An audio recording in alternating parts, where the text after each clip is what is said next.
This is your presenter Asloob Mudassar, and I am presenting slide number 49 of the course on laser physics. Question is, what are the possible reasons for inhomogeneous broadening? Also discuss the function that describes the distribution of transition frequencies in case of inhomogeneous broadening. Answer is, a distribution of atomic resonance frequencies gives rise to the line shape broadening. Inhomogeneous broadening occurs when ions in an ionic crystals or in a glass experience a different magnitude of local electric fields produced by surrounding atoms of the material. The stark effect produced by these local fields gives rise to variations in the energy levels, resulting in different transition frequencies. For random local field variations, the corresponding distribution of transition frequencies represented by G star of nu naught prime minus nu naught is Gaussian in nature and is given by G star of nu naught prime minus nu naught is equal to 2 over delta nu naught star multiplied by the square root of log of 2 divided by pi, and then multiplied by e to the power minus, within square bracket we have 4 into square of nu naught prime minus nu divided by delta nu naught star square, and then multiplied by log of 2 as given in equation number 1.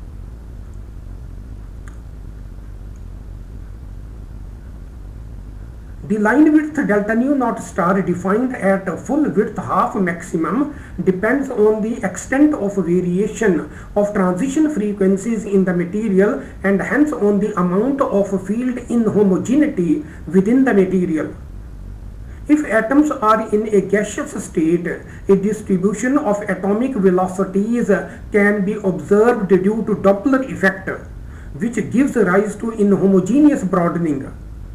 An atom moving along z-axis with velocity vz will see the original wave moving along z-axis with a frequency nu as nu prime, according to nu prime is equal to nu into 1 minus vz over c.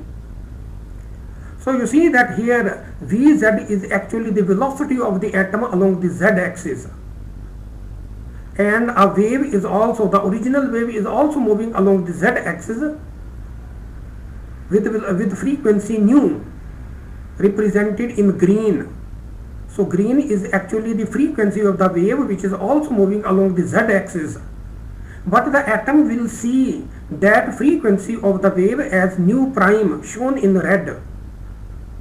So the atom will see the frequency of the moving wave given as nu prime is equal to nu into 1 minus vz over c.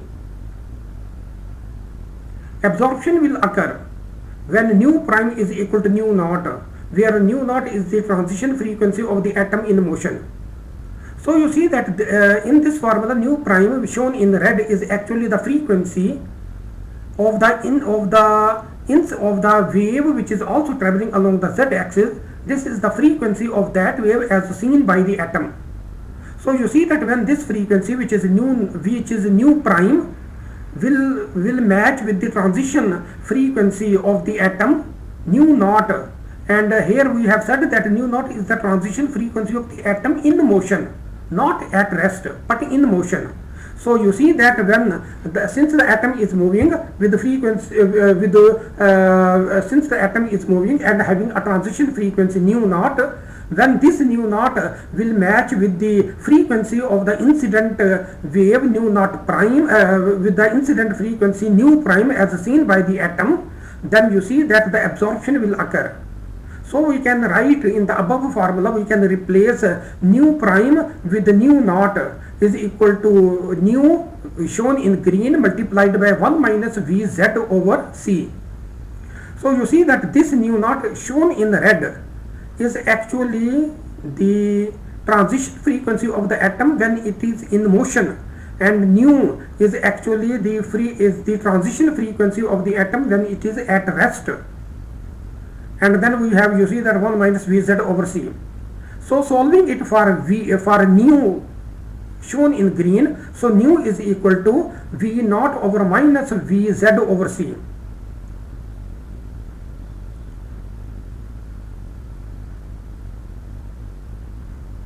So if the atom is considered to be at rest, its original transition frequency nu naught will be nu naught prime.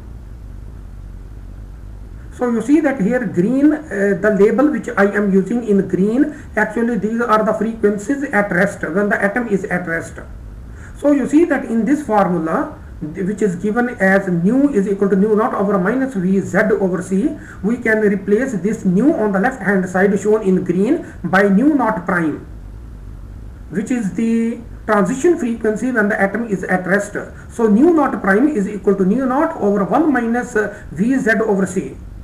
Since the atom is moving with a velocity Vz, which is very small in comparison with the velocity of light, so we can take the denominator in the numerator with a sign of -1, and then we can expand binomially, and under the condition that Vz magnitude is much less than C, we can keep only the first term, and then our relationship becomes nu naught prime in green is equal to nu naught in red multiplied by 1 plus Vz over C.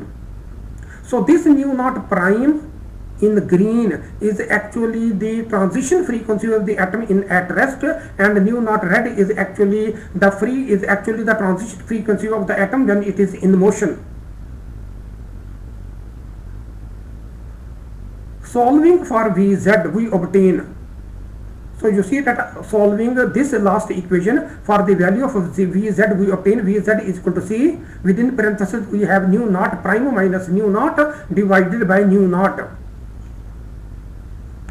Let's define PV multiplied by dVz as the probability that an atom of mass m in a gas at temperature T has a velocity component between Vz and Vz plus dVz.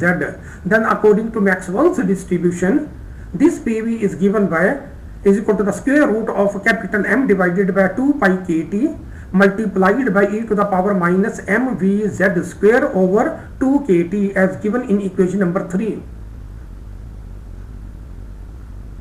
So you see that we have the Maxwell's distributions given by this formula.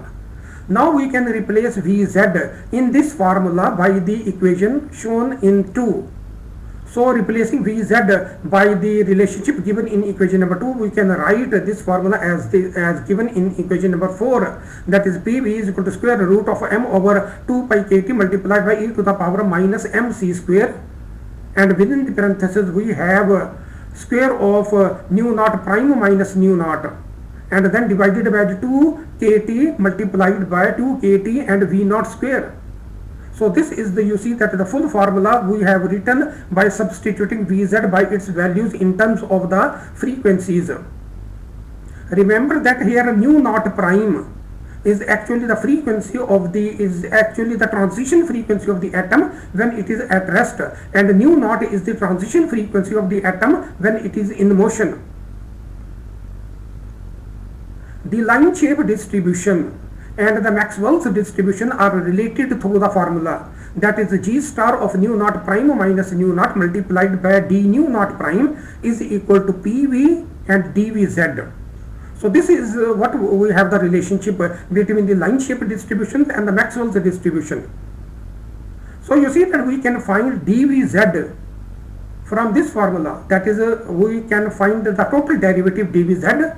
So that dVz will be equal to C into C over V naught into dV naught prime, because C over V naught is actually a constant, C is constant, V naught is constant, the variable is V naught prime, and on the left hand side we have the variable dVz. So you see that if I take the total, if I find the total derivative dVz from equation number 2, I get this result, that is dVz is equal to C over nu naught into d nu naught prime.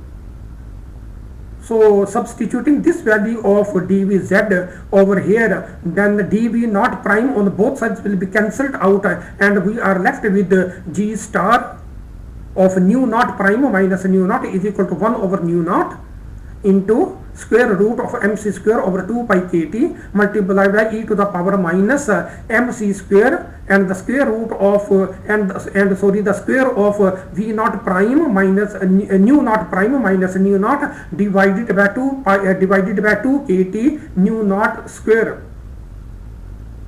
as given in equation number 6. And you know that here in writing this equation I have used in equation number 5 the relationship dvz is equal to c over nu naught into d nu naught prime obtained from equation number 2. So if we compare this equation, that is equation number 6, with the equation number 1 given over here, this one.